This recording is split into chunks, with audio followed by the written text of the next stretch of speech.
Welcome to Urban Fantasy PH.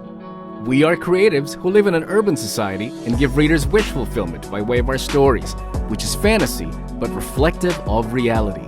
Here, we get to talk to fellow creatives like writers, authors, artists, comic book creators, filmmakers, you name it. We create and share our art here in the Philippines as well as abroad. My name is CJ Edmunds, I'm your host, and here is today's episode. Good morning, fellow bookworms, book hoarders, book lovers, and creatives. Happy Wednesday and Happy New Year. I trust that you all had a great 2023 holiday season and you are back in full form for 2024. Now, this is episode 34 of the podcast. And like always, and during an ongoing season, our show is aired every Wednesday, both for Spotify as well as on my YouTube channel. Now, you have the option to listen or to watch us. I leave that in your hands, and whether you're listening or watching, please click the subscribe button and ring the bell so you do not miss a single episode when we have one to share with you. Right? Like always, all of our past episodes are at the ready for you to return to or just listen to it chronologically if in case you are joining us for the first time. Now, the new year is always synonymous to new things, new habits, new ventures, or in this case, introducing a new author on the block. Now, by day, he is a creative director for an advertising agency, but once he's out of work, for sure, you can be rest assured that he is on the hunt for the next toy to collect or probably scouting for the next game to try. Now, he was also heavily influenced by his mother to write, and since he was a child, he witnessed his mom in the process of writing, but she never got to publish, so he continued in her footsteps by publishing his own work. And now his debut novel, The Shadow Immortals, yes, is out for you to enjoy, and it is dedicated to his mom, an ode to his mother. And he's also a big fan of Star Wars and is currently busy with his next project that is called the Aftermath Trilogy. This is the first book is called Aftermath Regenerate. Okay, and looks like we have a force-wielding Jedi or Sith in our midst, and he's also a big fan of Frank Herbert's Dune. So maybe that's the reason why majority of the setting of his current book has a lot of sand in it. I don't know, imported bato from Tatooine or from Arrakis. Let's see, whichever is cheaper by the kilo or by the by the sack. I don't know. Why don't we ask him, shall we? All right. So let's all say hi and good morning to Mr. John Luke Chica. Hello. Hello, good morning. Hi, CJ. Hi, John. Good morning. Welcome to Urban Fantasy PH. You know what? I have half a mind to read your name the way Picard would probably read his, which is Jean-Luc. But Yes, some friends do call me Jean-Luc if they want to get fancy. But yeah, it's normally John, just John. all right. But alas, till this day, I still could not do the standard Vulcan greeting of live long and prosper. Hindi ko kaya eh. I don't know if you can do that. Okay, right. Okay, both hands, All right, yeah. you can do it. Right, end of podcast. Tapos na. As you see, I can't. So I'm not a Trekkie or Trekker, but I'm just a sleazy Romulan who hangs around coffee shops. So that's all I am. Romulan na, tapos sleazy pa, di ba? Mahirap yata yun. But regardless of that, we should always be wishing everybody to live long and prosper this 2024. And I wish that for you this entire year. So I was wondering, how was your 2023 holiday season and maybe 2023 in general as a creative? Yeah, for the holiday season, it was a little bit chaotic.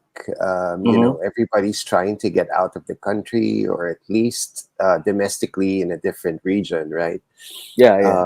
So the airports can be a little bit stressful, but once you got to your destination, it was all good. So I went to Taiwan with my partner, and it's like a long ass date night, a 3-date night where you Nice. just all you did was eat and shop and then sleep. That's it. That's good because we've been to Taiwan before, but so it wasn't the first time. We didn't go to the tourist destination, so all we did was Mhm. eat and shop and then went back. and then attended a wedding. So I was a best man in a Okay, wedding last December 30. nice. In terms of I hope you creativity, like stinky tofu though. sorry again. I hope you like stinky tofu. Oh yes, yeah. It was my first time to try stinky Oh tofu. God, you are so Uh, brave. The first time I smelled that, so I was like, "Ano ba yan?" Somebody did not throw out the garbage. yes, Sorry so for those who like it it. really is. It was really stinky, but once you tasted it, it was very good. So yeah, in terms of creativity, last year I've had months of writer's block and and imposter syndrome. So it was a hell year for me in terms of creativity when it comes to the book. Hmm. So hopefully this 2024 it's going to be a different story. No Oh, I'd pun like to think intended. so. I'd like to think so. I'd like to think so.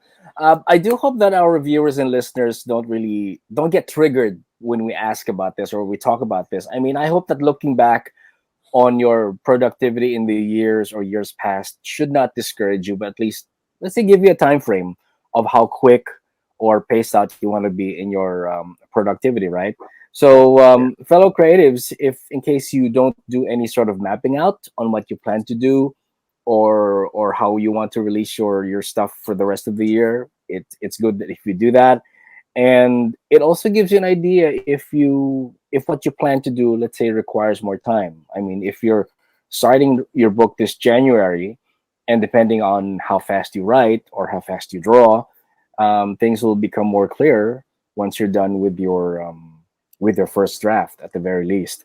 But in our intro earlier, you said that you saw your mother in her process of writing earlier on. I was wondering, what is it about her process, or maybe just the simple act of writing that drew you to the profession? Yeah, that's all she talked about her book. I was really young, so I really didn't understand what was the book about Mm-hmm. entirely because I think I was around 12 years old when I discovered that she was writing a book. But yeah, all she talked about was writing this book. She wants to get it published. Mm-hmm. She talked about her dreams, and then sometimes we go to the printing press just to size everything up. But never Right. really, she never really got to publish her work, whether it's self-published or traditionally published. What Uh, genre does it falls under? it's all nonfiction. So Oh, really, it's mostly about spirituality, not religion, nice. but Uh-huh. spirituality and something to do with psychology. So she really wanted to Hmm. talk to share her stories about her life, like a semi autobiography sort of a Mm-hmm. book, and her experiences as a mother, as a woman. So really, that's the whole that the subject was centered around her life, being Okay. a woman in that time. So and then she passed away more than a decade ago, almost 20 years ago.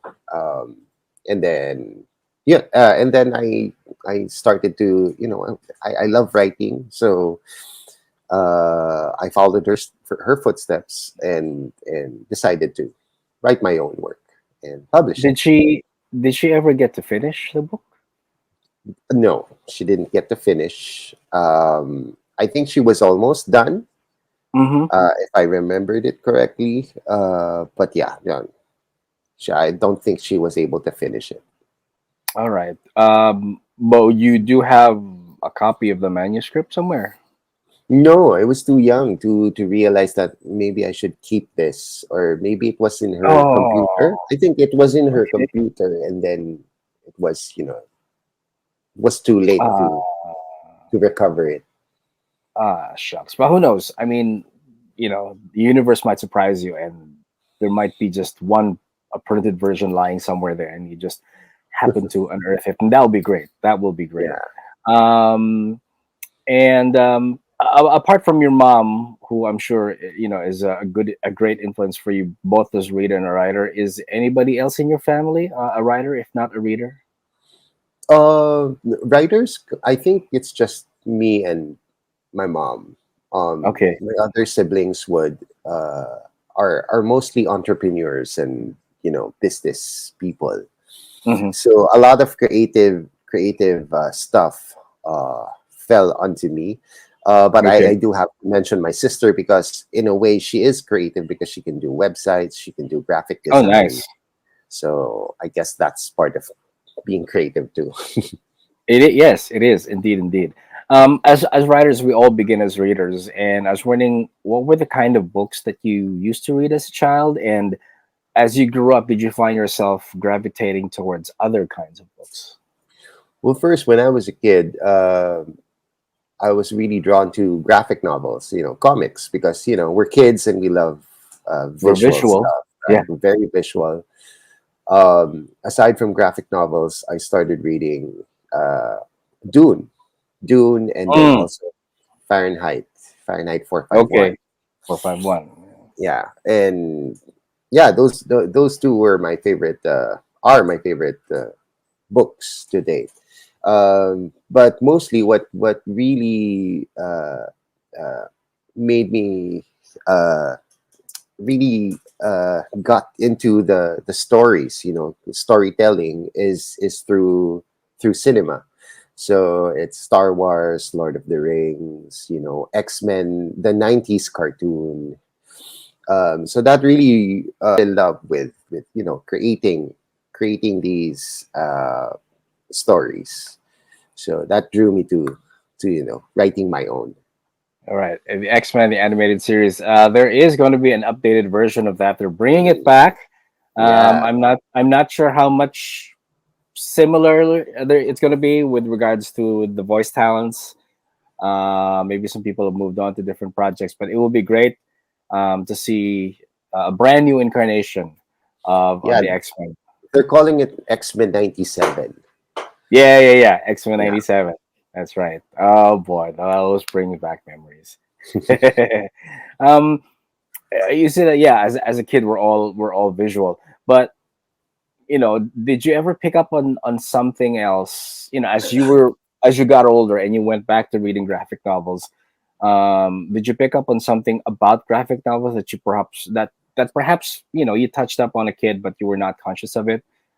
Maybe because heroes feel that they can do anything without repercussion, or because they feel that they don't answer to anyone else but themselves, or themes like that you sort of like, also now I know why I like that particular character, or why I like this set of stories and not the others. Yeah, it's really about making decisions, and when you make decisions, there are ultimately consequences to every decision that they made, right? And what I'm really in love with the X-Men franchise, with the graphic novels, and how relatable their characters are, diba?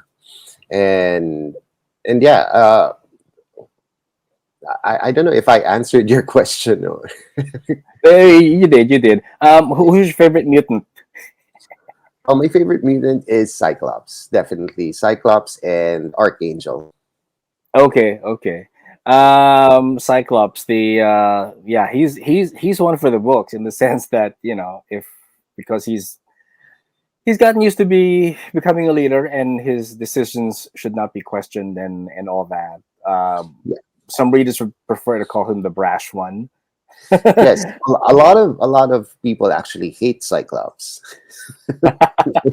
because he has a tendency to be an a-hole, Yeah, uh, yeah. right, and really not care about other people's feelings. These are the orders. We should be doing this and that. With Archangel, what I love about him is because he's this. It's like Phoenix, really. Like he fell to grace, and then Hmm. through experimentation, through apocalypse, he became Archangel, Yeah, and he rose from the ashes and becomes this angel of death, where there's a good balance between evil and good with Archangel. So there's a continuous battle there with yeah. the angel He's of death. a morally gray character when you think about Yeah. it. Yeah. which is how characters are, interesting. Yeah. That not How about they're you? not How about supposed you? to be shitty. What's your favorite? My favorite mutant would always be number one Dazzler because I love I love music, and I so can relate to her history of wanting to pursue music, but her father felt that that's not going to pay the bills, or that's not going to help you, you know be more be more firmly planted in this place that we call the real world. Yeah. Because and that's what I also wanted to do when I was to be with growing up, just to pursue music professionally, but never got around to do that. So I guess it's that. And and when I remember seeing the ad for Dazzler, I figured, okay, what kind of superhero is this? She's on roller skates. So is that all that she does? And then when I started reading, oh, okay, she's a human transducer, so she can convert sound into light. And no wonder her chosen profession as a performer suits her well because of what Yeah. she can do. So which is great. Yeah. Yay, we can talk X-Men all day. I'm not up to date with reading about what went on with Fall of X, with Krakoa, as well as the Hellfire Gala. Mm. So, are you up to date with all of those? I'm not. Not much. I think I'm up to the Avengers versus X-Men. Okay. Oh, After I, that, I after that. I don't Okay. know anymore. Um, that I have the graphic novel. Oh, I'm staring at it. Me It's so too. Me too. I have that it's thick collection, that thick yeah, yeah, book. yeah. Yeah, the That's it. hardbound one. Yeah, I have that Right, one. right. But I got spoiled about the ending, so it's like, oh, Oh, okay. So why should I even read it? Because but I will get to read it, and um, the Phoenix Force. yeah, the Phoenix Force, exactly. Yeah. Boy, so many things to read and so little time. But speaking of time, by day, your work is a creative director at an ad agency, and we've also had guests on the show before who were creative directors. So I suppose the scope of being a creative director doesn't really change from one agency to another, but probably what only changes is the kind of clients that you have and the campaigns that you're assigned to. Do you think that your work as a creative director has some sort of influence in your writing and or process, and maybe it also influences how you plan or execute your own creative endeavor? Yes. I know there's a science, when it comes to creative directing, but mostly I am one of the most chaotic creative directors out there. Chaotic evil, chaotic neutral. Chaotic good, if there's such a thing. Okay. Yeah, I think there Um, is. There is. um, so you play D&D. Okay, so Not, nice to not, know. not, not. I don't have a dungeon master to play with, but But yeah. yeah, chaotic in a sense where it makes sense to me. I know others find it very confusing, but to me just makes sense. I'm not going to go into the details on how I do it, but Right, I right. jump from one thing to another, but to me it makes sense Hmm. as as long as I see the big picture, the end result, then Okay. to me it's organized. But yeah, it did influence. It did. It spilled over the way I write. So Hmm. sometimes I would go to the ending, and sometimes I'd go back to the beginning and go to the middle. It's like a puzzle, a jigsaw puzzle, where I really don't have to go to step one to step 10. I could go to step 15 and go back to step 3. So I'm really chaotic when it comes to Okay. writing. Right. And yeah, so There sometimes and that works for some people. There's really no one way to write. I don't know for some, but if I get stuck in a particular scene, I'll just press enter and move on to the next page, and I'll just come back to it because I'm not sure what the character is going to say, what the character is going to eat, how they're going to look yeah, like, or the setting they're going to be in. I just know that they're going to be in this next scene, and that's what they're doing. So if your process is creating a new page and coming back to that after you've finished the entire manuscript, that's perfectly okay. You don't have to do things chronologically, right? Yeah. And Some people yeah, do, they're plotters, right? So this is chapter yeah, 1, 2, 3, and so on and so forth. And then there's the pantser, yep, where just, they don't plan everything. They just go with the flow and everything. So I'm a little bit of both. So okay. So in short, plantser. That's what they. yeah, a pantser. Yeah, yay for planters, team planters. Mabuhay tayong lahat. Yeah. So yeah, there's really no right or wrong way to do it. As long as you are able to do it and you're able to finish your work for the day, or for the week, or for the month, depending on how you trace or catalog your output, then that's all good. And we met last year during the Paper Cat Books event. You should be writing, which was spearheaded by Miss Kath Eustaquio Derla. Shout out to Miss Kath and Paper Cat Books. Woo!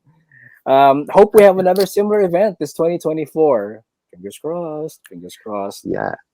Yeah, I can't Yeah. say anything, but yes, there will be some events from Paper Yay! Cat Yay! Book. Yay! Stay tuned. So we can't wait for that one. Um, Me and my fellow other indies, Jane Vergara and dang it, and Jelen. There you go, Jelen. Talahoron. We're so thankful for Miss Cat for having us over for that event, and who knows, we might be able to join you guys again Yeah. as the year And progresses. I saw I actually read watched listened to the episode with Jane Vergara. I was going back through the previous episodes of her Oh, podcast. So I really want to brush up with with your other guests, and nice. I don't want to fail. So did a little bit of research, and I heard that you and Jane Vergara met in Comic Cat. Was it We Comic Con? met first in 2023's Manila Book Fair. Oh, there. Yeah, I'm sorry, 2022 Manila Book Fair. I just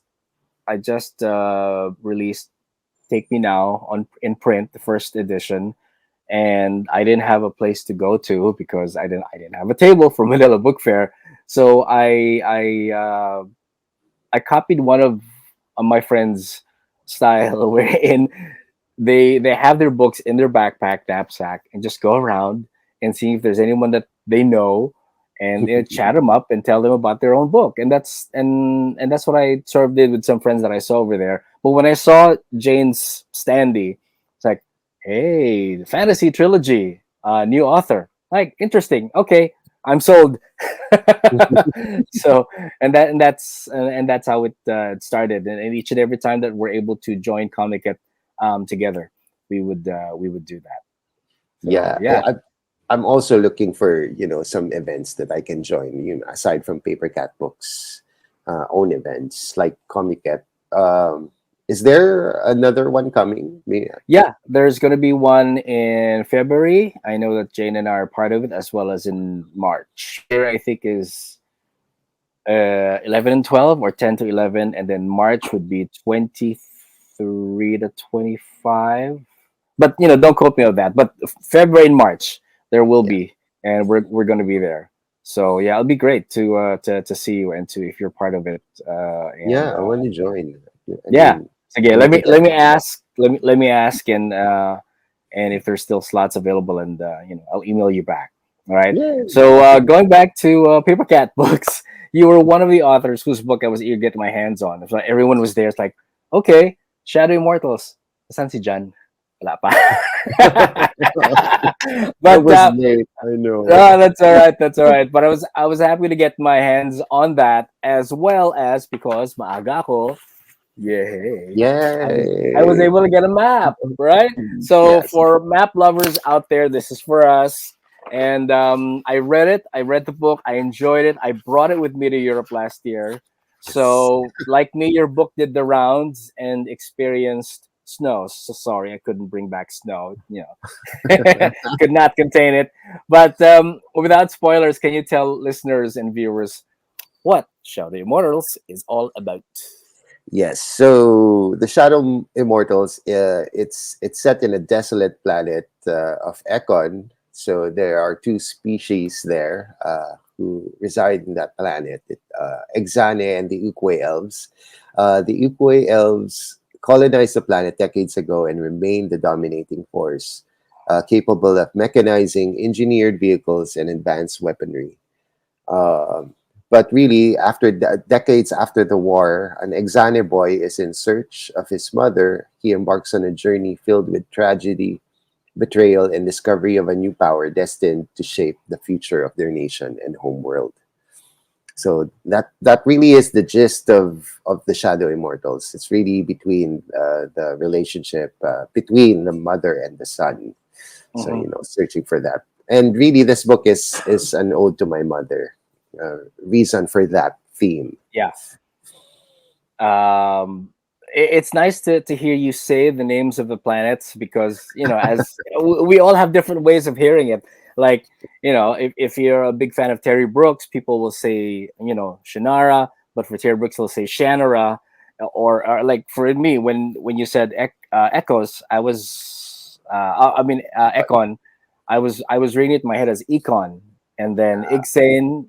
For me, it was Ixane, but you pronounce it as Ixane. Exactly. So Yeah. yeah, so that's a great way of knowing. Okay, this is how it is supposed to be Yeah. pronounced. But first off, I like the book and the characters that you've created, as well as the world that you built.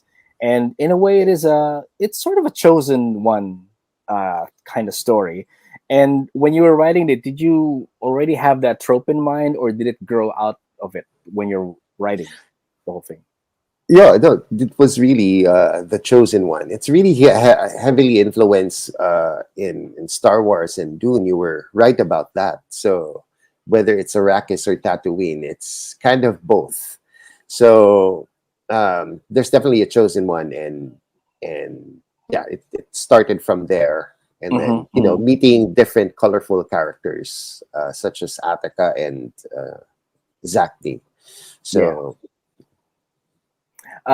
Looking at the map, I was wondering if we would be introduced to more cities in book two, maybe like an updated map. yeah, I don't know the map doesn't show everything, but in this farther region, there might be something else that we might discover. Terry Brooks did that with his Shannara series. As the series evolved, it came to include different kingdoms and he expanded the borders and territories. So, will we see new territories when book two comes out? yes, that is exactly the plan. So not because I haven't read any Terry books, Terry Brooks, Brooks, yeah, yeah. yeah, Terry Brooks books, but definitely that's the plan. So I started out in a region, and then it's gonna expand as I've already planned 3 books after the Shadow Immortals, and Nice. yeah, and of course, other than the planet, there's also 3 moons that orbit around planet Yes. Ekon. So that's also part of that as well. So we'll discover more what's happening in these 3 moons as we, as until I can get I can As you get write to a as you story. get to write them. Yeah. um, Collectively, do you already have a name for the series, Yes. or Uh, or there? Okay. yes. Um, I'm not going to reveal it now, but Not there's yet. Okay, okay. yeah It might be a spoiler. I'm sorry. I don't want that. But at yeah least at least you already have in your head. yes. So, which is But which is just to give you a teaser, the second book is called The Shadow Immortals: The Forgotten Son. So yeah, okay. I know who that son is, but I'll keep quiet. I yeah, will I will forgot. keep quiet. Yeah. Yeah. So Um. The slogan that you have, or the catchphrase, more solum initium est, it's yes, very Latin-esque. So is that sort of like the basis of where some of the words were? Yes, yes, definitely. Like tenebris, it's Yes. Latin for, if I'm not mistaken, shadow. Okay. Um, Morsulum initium est is really a direct translation to in Latin. Death is only the beginning. Death is only okay. Yeah, Right. Right. that's Nice. the direct translation. So yeah, Okay. I wanted to use Latin as some sort of an ancient language, borrowing from that history. Are we gonna see more phrases used in book two? I suppose language spoken in different dialects of the Yes, planet. yes. We will. Not to try, not to imitate Tolkien, but I'm trying. I'm trying to do that, and let's see if it Yay. works. If it doesn't work, I'm not going to include it. So that Well, will I'm depend on the editor. Well, I do hope that it works because we would love to learn new phrases, and if there are any I don't know, swear words that we can use that people don't know, then that'll be great. Yeah. Just kidding. Oh, yeah, Just kidding. no. Come to think Diba? of it, there are no swear words in the first book, so that's a Aha. good idea. So yeah. That's a very good idea. Yan. Umpisa na yan. Okay. But third, I also like that you had a glossary at the end of the book with names of the characters and names of the places. Was that also your intention when you were starting that? You have to have that No, glossary. honestly, I didn't want to put a glossary, but Okay. Kath uh, did recommend that I should put Mm-hmm. one because it can be a little bit confusing if you really there are a lot of confusing names. Yeah, there is. So it Kat said it was needed, so I'm glad that she recommended that because Yeah, I it like kind of it. works. It did, it did, it did. And if in case any of our listeners or viewers out there are writing your own fantasy or sci-fi epic, yeah, a glossary would be awesome. It's not mandatory, but as a reader, it definitely helps. And of course, it's like a refresher course in the while you're reading. You kind of like sort of forget the name of the place and what's it associated with, and all other stuff. That will make it more enriching, Yeah. an experience for the reader. One piece of advice though, when you're doing your acknowledgments or your thank yous, um, writing your book, please don't include your boyfriend or your girlfriend in that because Why not? because he ended up being my ex. so Oh, okay. All so it's right. so his name is there, and that's one of those things that you could, if you could, edit a Get it? paperback. Maybe in the second edition. Yes. Oh boy. So Yeah. yeah, if you feel that he or she is not the one, please don't Mm-hmm. include their names. Okay. All right. All right. Or if the first edition has their name, it will be a collector's ed, and the Yeah, second edition will would will be obviously be subsequently changed to mirror the current life state yeah, of the author. another And good idea. yeah, that's the A good second one. idea. Yeah. Speaking of ideas, is wondering what was the kernel of inspiration that sort of like jumpstart the whole project Which one? The first for the for shot. for, for Shadow Immortals? Was there a specific scene in the movie that sort of gave you the idea to write the book, or was it like what somebody said or something that you read, perhaps? Yeah, so what really triggered me because to really write and really take it seriously and start writing and publishing the book, towards that goal, when I just got out from a 17-year relationship. Mm-hmm. Um, and that really uh, uh, hit me in a different way. So I got depressed and everything, and then I began to question myself. Uh, the same question that you asked me, Kanina, like, why am I doing this? Why am I here? What Yeah, am I yeah. supposed to do? You know, those series of existential Existential. questions, right? And then I remembered my mother. So and then when I remembered my mom, then maybe I should be writing my own book. So I started to write my own biography. You know, going through what it is like to be me, right? Mm-hmm. But Mm-hmm. and then I started questioning myself. Well, who's going to read this? I mean, who's going to read a book about me? So I didn't think it would fly, Okay. um, and I really didn't know how to start. So and then one of those days, I stumbled upon a Facebook ad by Kath that she was doing this seminar. So I hopped on. This was 2019, I think. Yeah, 2019. I hopped on, and then that's when my self-publishing journey started. And then the pandemic happened in 2020. So I had no excuse but to write. True. So, right? Yep. Yep. so so Either then you and then write or you Netflix. Those are the only two things that worth yeah, doing back in the two day. options. So it took me a year to finish the entire book from 2020 until 2021 it was published. Mhm. Yeah. So now uh, I not to I may need another disaster for me to to work on my next book.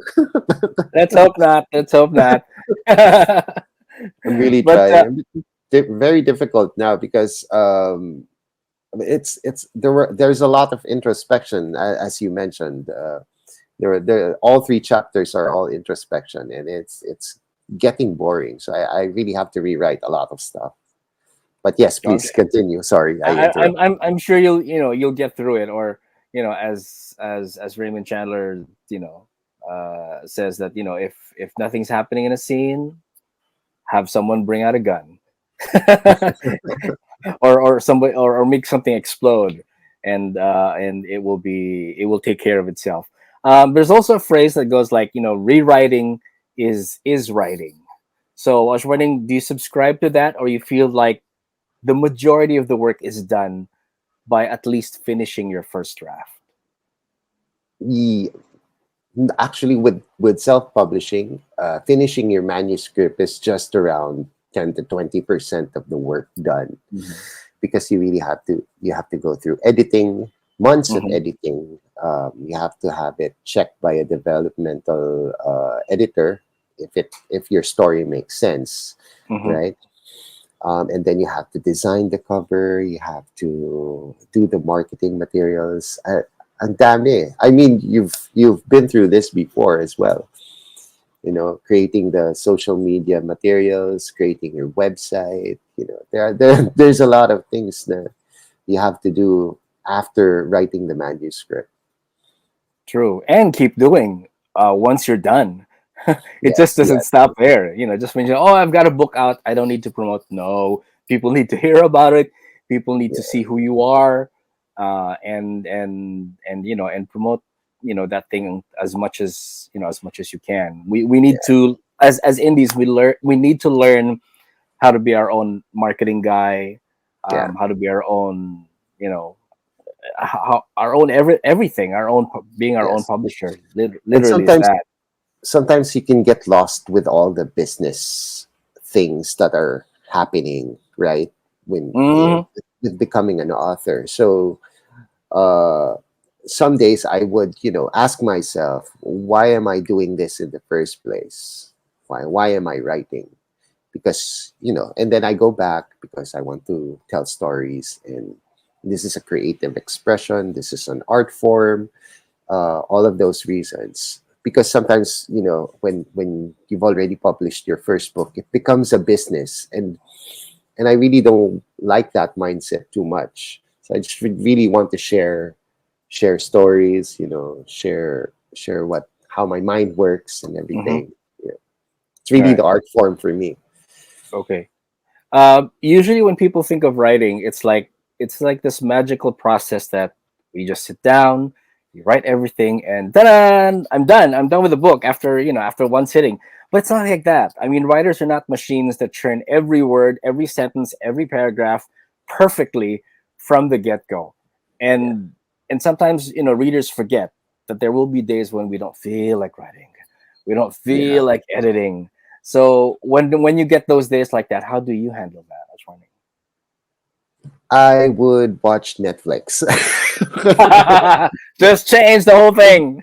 Yeah, change. Go watch Netflix, or maybe I just go to a different location, try Hmm. to immerse myself and just observe people like a creepy guy that I am, and see how why are they reacting that way, why are they talking that way, what makes Hmm. them Hmm. tick, Yeah, yeah. really a lot of observation stuff. And then I try to write in my mind, like for example, if I was in a park, you know uh, I know that sounds creepy.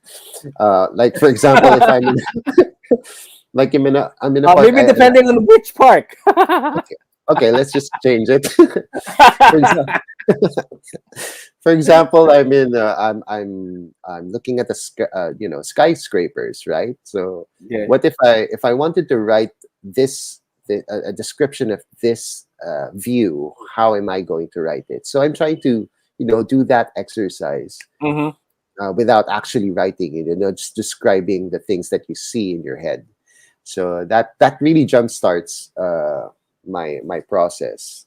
Or sometimes, I just don't write at all, and put it on another day. Right, I, right. yeah, I don't know That if that I those don't are think good every writer advice. writes every day. There will be some writers who do not write every day. So Yeah, if you hear advice like that says no, you're not a writer if you don't write every day. Not necessarily. yeah, Not necessarily. If you're able to put your words down to paper from how you hear them being spoken here, and of course how you hear it, yeah. or you want to And bring it out, then you're a writer. I know some writers who can just vomit words out of nothing. Just can keep writing every day. I can't do that.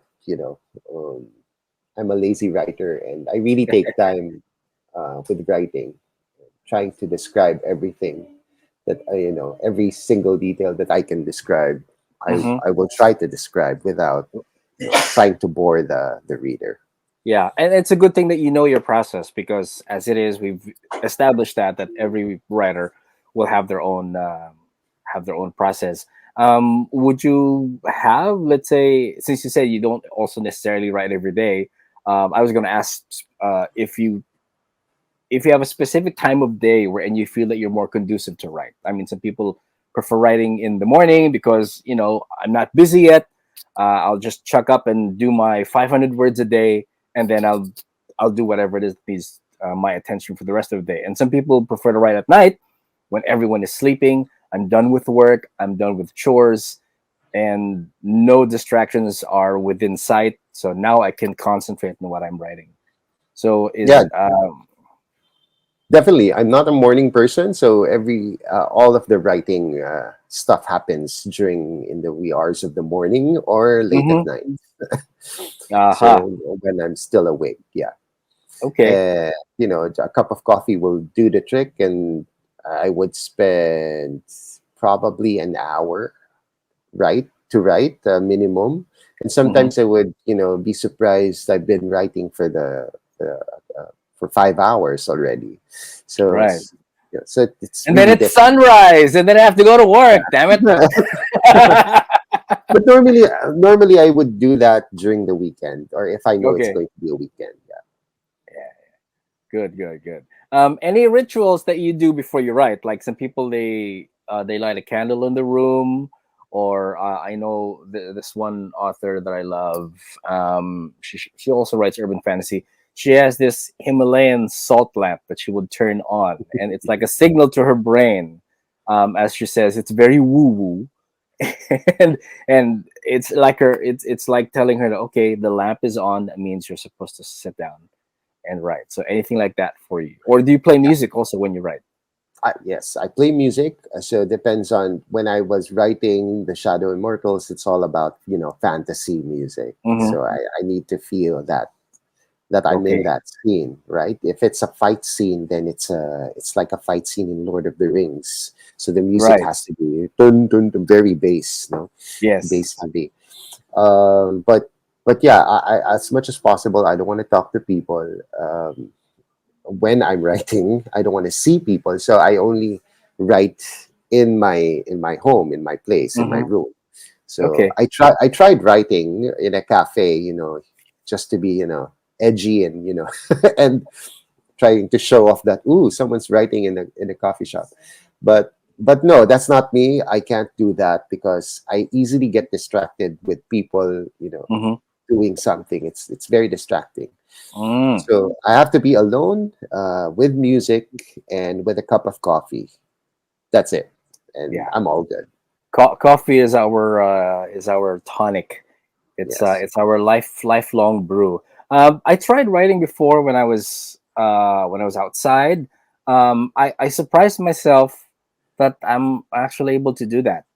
That all of the stuff that happens around me, people coming and going, and people sitting and chatting up, it becomes white noise for me, and I'm able more to concentrate on that. So I was like, I discovered that, oh, okay, I'm okay with distractions. What I can't write, I mean, if I'm at home, I'd rather it be quiet as well. No, nobody in the room, or as long as I have coffee or Cheetos. I am good. I am good. So Cheetos, I'm hoping that you can sponsor this We'd episode. like to, yeah, we'd like to It thank our sponsor. thank you, our sponsors in advance.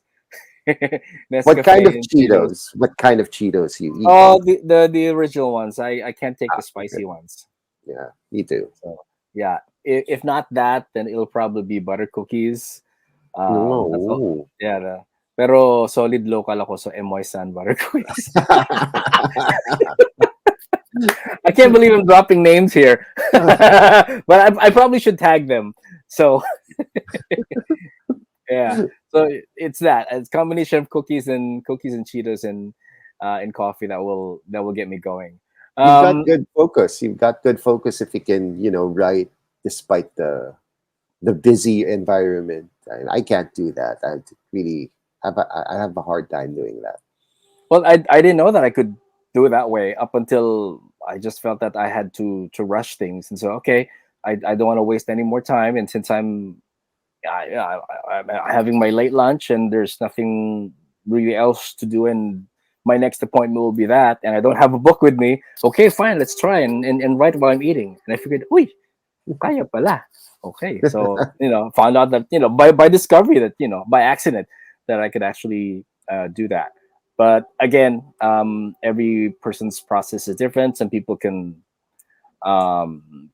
prefer to read or write outside with people and consider white noise, and people just also others prefer that they're in solitude, no windows, no distractions, no nothing.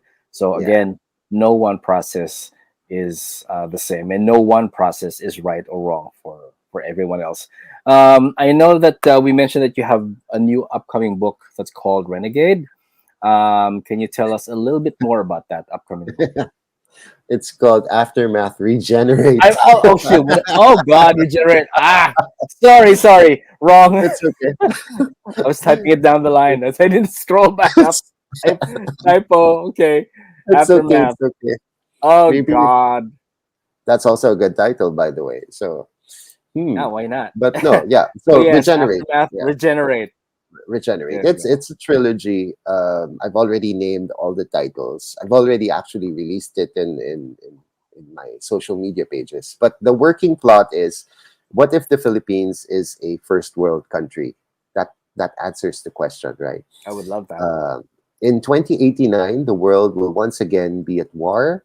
Will we be a will we be will we finally be the masters of immortality again?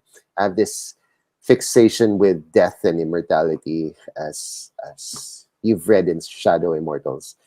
So anyway, the journey through the life of a corporate slave, a hacker, a historian, an android, and an engineer.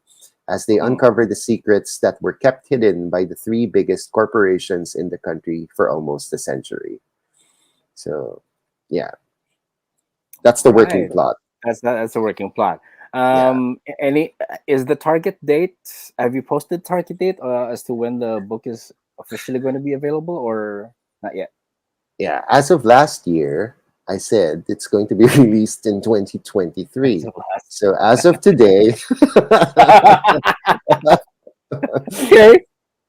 as of today, it's going to be released in 2024. So hopefully mid 2024. The original plan was to launch it in March of this Okay. year, but I think that's not going to happen because I still have a lot of work to do for this book. But That's yeah, okay. Fingers crossed that it will come out. You know what? I still feel that every book will come out when it's meant to be. yeah, It's meant to come out. So not to put any more pressure than you already are giving yourself. It will come out when it does. yeah. Okay. For those who would want to know more about you and your work as well, where can they follow you on social media? Yes, they can follow me on Facebook. It's facebook.com/I am John Luke. And for Instagram, it's a private account, but you can follow me if you want. It's instagram.com/annoyed Luke. So Annoyed. Okay. annoyed I am Luke. Yeah, I am anointed. Gusto mo annoyed talaga. annoyed. Annoyed Luke. And then I do have a website. It's johnlukechica.com, as you can All see right. on the screen. Yeah, and we will put all of that in the show notes so people can just click on Yeah. it and they will be directed directly to the platform of their choice. For those who want to get a copy of the book but they're not able to go to cons and all that, can they message you directly? Yes, they can message me on Facebook. I'm normally there all the time, I think. Yeah. But it's also available in Lazada. Okay. It's now available in Lazada. It's also available in Fully Booked in several branches already, Hmm. particularly in BGC. So soon it'll also be available in Fully Booked online. So you'll be able to purchase that a copy through that online shop. All right, awesome. We can't wait for book two and for the new series to come out. But for now, it is a wrap for today. Thank you so much, John, for joining us on this episode, and we Thank you wish for you all the having me. best.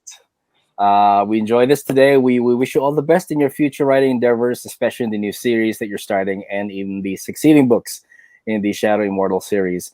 Thank you also to Spine Books for your support since day one, and to our new friends over at Nerd Nibblers, of which you can follow them on Instagram as well. Now, if in case you are a creative and you would like to be featured on the podcast, simply email us, shoot us an email. That's urbanfantasyph@gmail.com.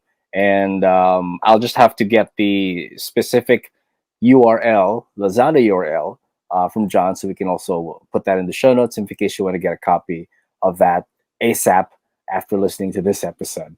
All right. That's it. You can follow the show on Facebook, Instagram, and now Threads, and me as well over at cjedmunds.com. Till the next episode, enjoy the rest of the week, guys. See you in the next one. Indie Creatives Unite. Keep creating, and we will keep reading. Stay safe, stay creative. Namaste, and blessed be. Thanks, John. Thanks. See ya. See you. That was another episode of Urban Fantasy PH. Join us next time as we feature another creative soul who wants their art to be seen, heard, and shared. If you have your own work to share, just email us at urbanfantasyph@gmail.com. Till the next episode, this is independent author, singer-songwriter, radio personality, voice actor, and fellow creative, CJ Edmunds, reminding you to always listen to your heart, create with your mind, and share with your soul. Goodbye, everybody. Namaste. Blessed be.